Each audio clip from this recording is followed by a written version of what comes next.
Hey hey hey. Hi les guys. Alors disclaimer, je perds un peu ma voix. Donc si ça part un peu dans les... c'est pas grave. God bless me. Easy. Alors premièrement, j'espère que vous allez bien. Un de mes espions ce week-end m'a envoyé un petit bijou. Enfin, je vous disais un bijou, mais là, quand ça se répète à profusion comme ça, on est chez les diamantaires d'Anvers. Alors, Maître Gims n'est pas la première victime de ce genre d'erreur. Le rappeur Niska a lui aussi eu droit à une palette d'alias depuis 2 semaines. Quel bail! Les médias ont cru qu'il s'occupait de sa biographie Rap Genius ou de son management. I don't know. On a vu aussi le coup avec un rappeur qui s'était fait appeler Rof, pour lui, pour le meilleur, pour le pire. Et Jizé, bien sûr. Oui, Jizé.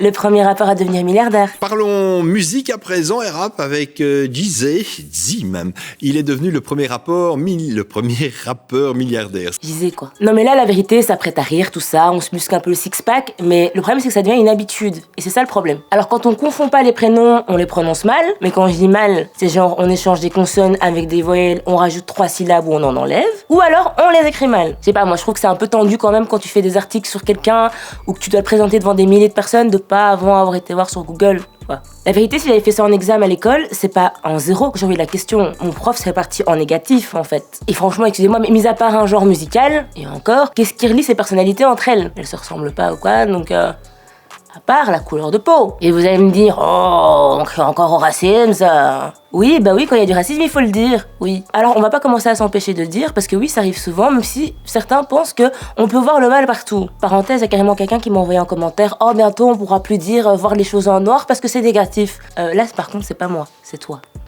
Non mais pour en revenir au sujet, il y a un moment où il faut être objectif et honnête, et c'est juste en prenant les faits. Alors personnellement, j'ai rarement vu qu'on orthographiait mal le nom de Michel Sardou, ou encore de Claude Barzotti, ou qu'on les confondait, parce que déjà ils se ressemblent pas du tout. Même si entre nous, au niveau de leurs propos réac et dégoûtants, il y a quand même pas mal de similitudes. Je vois pas non plus beaucoup de gens qui ont du mal à prononcer Fyodor Dostoïevski ou encore Ludwig van Beethoven. Mais Aya Nakamura... Yaka Nakamura!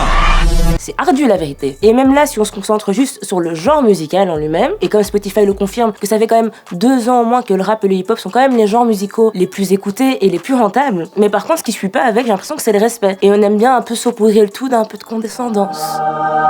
J'adore le rap, mais le vôtre triche. J'ai l'impression que le vôtre tombe à plat.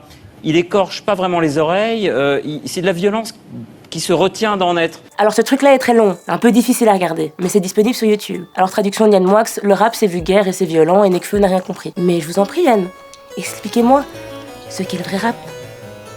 Et puis il y a Ardisson. Mais bon ça on a l'habitude, mais c'est bien de temps en temps de se remémorer pourquoi on l'aime pas. Donc Magnéto Serge. Vous n'êtes pas vraiment un rappeur comme les autres, vous n'êtes pas noir, vous ne passez pas vos journées en salle de muscu, et vous savez que le verbe croiver n'existe pas en fait.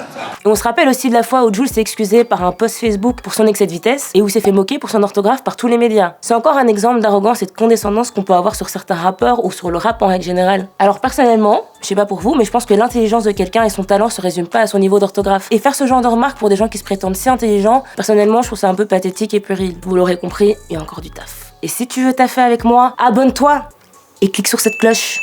Bisous.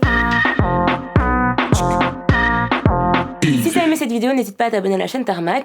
Et si tu veux encore regarder du Easy, il y a nos playlists. Donc tu peux regarder ceux d'hier, et d'avant-hier, et d'avant-avant-hier, et... Ah, j'ai pas compris. Et n'oublie pas quand même de t'abonner à d'autres comptes Insta.